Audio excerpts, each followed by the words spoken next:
కర్మ ఏదో రకంగా తిప్పి కొడుతూనే ఉంటుంది, ఏదో రకంగా మనల్ని మనకు చూపిస్తూనే ఉంటుంది మన ప్రవర్తన. దాన్ని తెలుసుకోలేనప్పుడు, దాన్ని ఎలా మంచి వైపు దారి మళ్లించలేనప్పుడు ఇబ్బందులు వస్తూనే ఉంటాయి. ఆంధ్రప్రదేశ్లో రాజకీయంగా ప్రత్యేకంగా వైఎస్ఆర్సీపీ పార్టీ ఓవైపు, మరోవైపు టీడీపీకి సంబంధించిన ఎల్లో మీడియా ఓవైపు యుద్ధం చేస్తుంటా ఉంటాయి. ఎల్లో మీడియా ఎప్పుడు కూడా జగన్మోహన్ రెడ్డి గారు కానీ వైఎస్ఆర్సీపీ పార్టీకి సంబంధించి ఏ అంశం దొరికినా కూడా వాళ్ళను వక్రీకరించి ఒప్పునే తప్పు అనేటట్టుగా చిత్రీకరించడంలో చాలా ఏళ్ల నుంచి జరుగుతున్న తంతు. అవసరానికి తగ్గట్టుగా డైవర్షన్ చేయడంలో వాళ్ళు మించిన గనులు లేరు అనేది చాలామంది రాజకీయ నాయకులు పెద్ద వాళ్ళు కూడా చెప్తున్నమాట.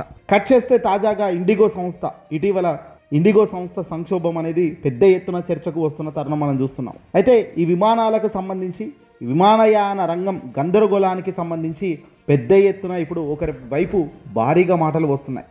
ఆయనే కేంద్రంలో చాలా తక్కువ మందికి కేంద్రంలో పొజిషన్లు ఇస్తారు, పదవులు ఇస్తారు. అందులో మంచి పదవి దక్కింది ఎవరికయ్యా అంటే ఈ కేంద్ర మంత్రి, తెలుగుదేశం పార్టీకి సంబంధించిన ఎంపీ రామ్మోహన్ నాయుడు గారు. తెలుగుదేశం పార్టీకి సంబంధించిన మంత్రికి ఏకంగా కేంద్ర మంత్రి, విమానయాన రంగంలో ఏకంగా మంత్రిగా కేంద్రంలో సెంట్రల్ మినిస్టర్ పొజిషన్ ఇవ్వడం జరిగింది ఆయనకు. అయితే తాజాగా జరిగిన ఈ ఇండిగో సంస్థ సంక్షోభంలో లోటుపాట్లు కానీ, వాళ్ళు చెబుతున్న అంశాలు కానీ ఇవన్నీ చూస్తున్నప్పుడు క్లియర్గా ఇక్కడ ఫెయిల్ అయిపోయారు అనేది కనబడుతుంది. మరి ఫెయిల్ అయిపోయినప్పుడు వైఎస్ఆర్సీపీ పార్టీ వాళ్ళు ఊరుకుంటారా? తెలుగుదేశం పార్టీకి సంబంధించి మంత్రి రామ్మోహన్ రావు గారు ఏకంగా అడ్డంగా దొరికిపోయి, ఇలా అడ్డంగా ఆయన బాధ్యతలు సక్రమంగా జరగలేదు అనేది, ఆయన అసమర్థత జాతీయ స్థాయిలో పరువు తీస్తుంటే ఆంధ్రప్రదేశ్లో సొంత రాష్ట్రంలో ఉన్న అపోజిషన్ పార్టీ వైఎస్ఆర్సీపీ వాళ్ళు ఎందుకు ఊరుకుంటారు? ఇప్పుడు అదే జరుగుతుంది.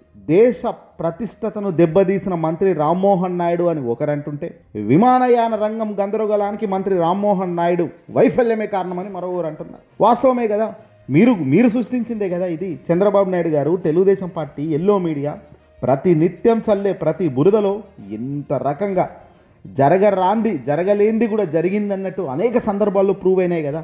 వాస్తవానికి అవాస్తవానికి మధ్య జరిగే యుద్ధంలో అనేక అవాస్తవాలు మీరు చూపించారు కదా గతంలో.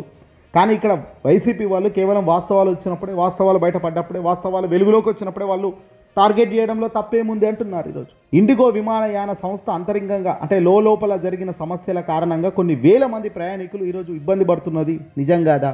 కేంద్ర పౌర విమానయాన శాఖ మంత్రిగా ఉన్న తెలుగుదేశం పార్టీ ఎంపీ కింజరాపు రామ్మోహన్ నాయుడు దేశ ప్రతిష్టతను ఈరోజు పూర్తిగా దెబ్బతీసేలా ఆయన వ్యవహరించిన శైలి ఫెయిల్ అవ్వడం ప్రధానంగా చెప్పుకొస్తున్న మాట నిజం కాదా? తెలుగు వారికి కేంద్రంలో ఒక స్థానం ఇవ్వడం, కేంద్రంలో మంత్రిగా అవకాశం ఇవ్వడం చాలా గొప్ప విషయం.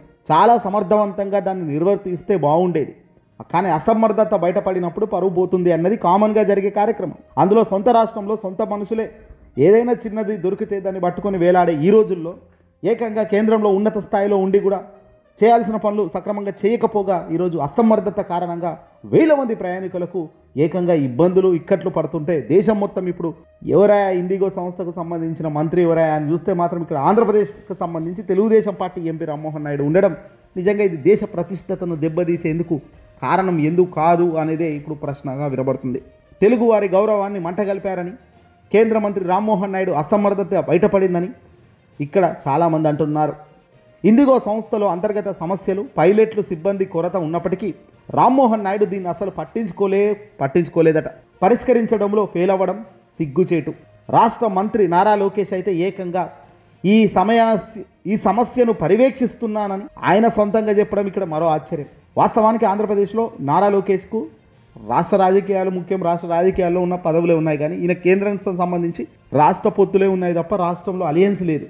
మరి అలాంటప్పుడు నారా లోకేష్కు ఈ సమస్యను పర్యవేక్షిస్తున్నానని చెప్పడం ఎంతవరకు కరెక్ట్? రామ్మోహన్ నాయుడు వల్ల జరుగుతున్న డ్యామేజ్ను రివర్స్ చేసేందుకు, దాని నుంచి డైవర్ట్ చేసేందుకు నారా లోకేష్ ఏకంగా ఈ సమస్యను పర్యవేక్షిస్తున్నాను అని స్వయంగా ఆయన చెప్పడం అంటే ఇక్కడ రామ్మోహన్ నాయుడు అసమర్థత బయటపడిందనే కారణం కాదా? కేంద్ర మంత్రి వ్యవహారంలో రాష్ట్ర మంత్రి నారా లోకేష్ పాత్ర ఏమిటో అర్థం కావడం లేదంటున్నారు వైసీపీ వాళ్ళు. దేశవ్యాప్తంగా రోజు వేలాది మంది ఇండిగో సర్వీసులు రద్దవుతున్నప్పుడు ఆ ఇండిగోకి సంబంధించి బుక్ చేసుకున్న వాళ్ళందరికీ కూడా రిఫండ్లు జరుగుతున్నాయి.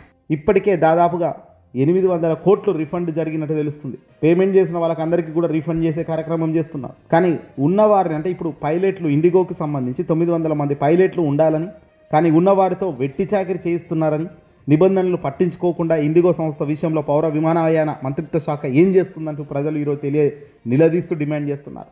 మొత్తం విమానాలకే ఒక మంత్రి ఉన్నావు కదయ్యా, కేంద్రం మొత్తం భారతదేశానికి విమానయాన శాఖకే మంత్రిగా ఉన్నప్పుడు దాంట్లో లూప్ హోల్స్ అనేది చూసుకోవాలి కదా. అలా చూసుకోలేనప్పుడు బాధ్యత వహించాలి కదా. సొంత పార్టీ తెలుగుదేశం పార్టీ ఇలాంటివే వైసీపీ వాళ్ళు చేసినా, లేదంటే వైసీపీ వాళ్ళు ఇదే పొజిషన్లో ఉంటే ఈరోజు ఎల్లో మీడియా ఎంత విపరీతమైన ట్రోలింగ్కు దిగేదో ప్రత్యేకంగా చెప్పాల్సిన పనులే. వైసీపీ వాళ్ళు అంటేనే ఇంతే. వైసీపీకి సంబంధించిన పార్టీకి సంబంధించిన ఎంపీ దారుణంగా కేంద్రంలో మోదీ తిట్టాడు, అమిత్ షా గెంటేశాడు, ఆయన రాజీనామా చేయాలి అనేది. కానీ ఈరోజు వైఎస్ఆర్సీపీ పార్టీ వాళ్ళు క్రమబద్ధంగా న్యాయబద్ధంగానే మాట్లాడుతున్నారు. విమానయాన శాఖ రంగంలో ఉన్న వ్యక్తి చేసిన లూప్ హోల్స్ తప్పులేంటనేదే చెప్తున్నారు తప్ప ఆ వ్యక్తి ఇంకా దారుణంగా వెళ్ళడం లేదు. కానీ అదే తెలుగుదేశం పార్టీ ఇదే పొజిషన్లో ఉంటే ఎంత దారుణంగా ఏ స్థాయికి వెళ్ళేది అనేది ఇక్కడ ముఖ్యంగా చెప్పాల్సిన పాయింట్. కేంద్ర మంత్రి పదవికి వెంటనే రాజీనామా చేయాలి, తన అసమర్థత బయటపడడం అంటే నారా లోకేష్ స్వయంగా చెప్తున్నారు. ఆ సమస్యను మేము పర్యవేక్షిస్తున్నాను అని. నువ్వు పర్యవేక్షించడం ఏందయ్యా రాష్ట్ర మంత్రిగా అంటున్నారు చాలామంది. నువ్వు ఎక్కడ సమస్య వచ్చినా నువ్వు దేశం మొత్తం నువ్వు పోయి సమస్యల్లో వేలు పెట్టడం ఏంటి అంటున్నారు. మధ్యలో ఈ నారా లోకేష్ గెలికి గిచ్చుకోవడం ఎందుకు అంటున్నారు. ఏదేమైనా జరగాల్సిన నష్టం జరిగినాక ఇది రాష్ట్రానికే పేరు ప్రఖ్యాతలు తగ్గించే కార్యక్రమం అవుతుంది తప్ప పెంచే కార్యక్రమం కాదు. ఒక మంచి ఎంత స్పీడ్గా ప్రజల్లోకి వెళ్తుందో తెలియదు, కానీ చెడు మాత్రం విపరీతంగా వెళ్తుంది. జాతీయ స్థాయిలో జాతీయ మీడియాలో ఈరోజు రామ్మోహన్ నాయుడును ఫుట్బాల్ ఆడుతున్నారు. ఫుట్బాల్ ఆడడమే కాదు, రామ్మోహన్ నాయుడుని గారిని తిడుతుంటే ఎందుకు తిడుతున్నారు అంటున్నారు. మరి ఎవరిని తిట్టాలి అంటూ జాతీయ స్థాయిలో మాటల వర్షం కురిపిస్తున్నారు, డిబేట్లు పెడుతున్నారు. మరి దీనికి సమాధానం ఏం చెప్పాలి, ఏం చెప్తున్నారు తెలుగుదేశం పార్టీ వాళ్ళు? తప్పు జరిగినప్పుడు తప్పును ఒప్పుకునే ధైర్యం కూడా ఉండాలి కదా. ఎక్కడ ఇంతకాలం ఏ సంస్థలో జరగడంత దారుణంగా ఈ సంస్థలో ఇరుకులాట జరగడం, ప్రజలను పూర్తిగా దారుణ పెట్టడం. ఇప్పుడు ఈరోజు ఇక్కట్లలో ప్రజలు ఉన్నారు, ఇండిగో ప్రయాణికులు అంతా కూడా ఆగంలో ఉన్నారు. ఏది ఎప్పుడు రద్దు అవుతుందో తెలియని పరిస్థితి. డబ్బులు కట్టిన వాళ్ళకి అందరికీ రీఫండ్ జరుగుతున్నాయి. ఇప్పుడు వాళ్ళు పోవాల్సిన సమయానికి గమ్యానికి చేరుకోవాల్సిన సమయానికి చేరుకోలేక ఎయిర్పోర్ట్లోనే గడపాల్సిన కార్యక్రమం చేస్తున్నారు. వాళ్ళ భర్త మరణిస్తే భార్య డెడ్ బాడీని పెట్టుకొని ఏకంగా ఎయిర్పోర్ట్లో 48 గంటలు ఉందంటే ఇంతకన్నా దారుణం మరొకటి ఉంటుందా? ఇలాంటి పరిస్థితుల్లో మరి ఎలాంటి అడుగులు వేయగలుగుతారు రాబోయే రోజుల్లో అన్నది కూడా ఆలోచించాలి. బహుశా ఈ విమానయాన శాఖ మంత్రిగా ఉన్న ఈ రామ్మోహన్ నాయుడును కూడా వెంటనే బర్తరఫ్ చేసి రాజీనామా చేసేసి ఆయన పనిలోకి దిగిపోవాలి. ఆ ప్లేస్లోకి వేరే వాళ్ళు సమర్థవంతంగా ఉన్న వాళ్ళు రావాల్సిన అవసరం ఉందనేది ఇప్పుడు జాతీయ స్థాయిలో డిమాండ్ పెరుగుతున్న అంశం. చూడాలి మరి ఏం జరుగుతుందో.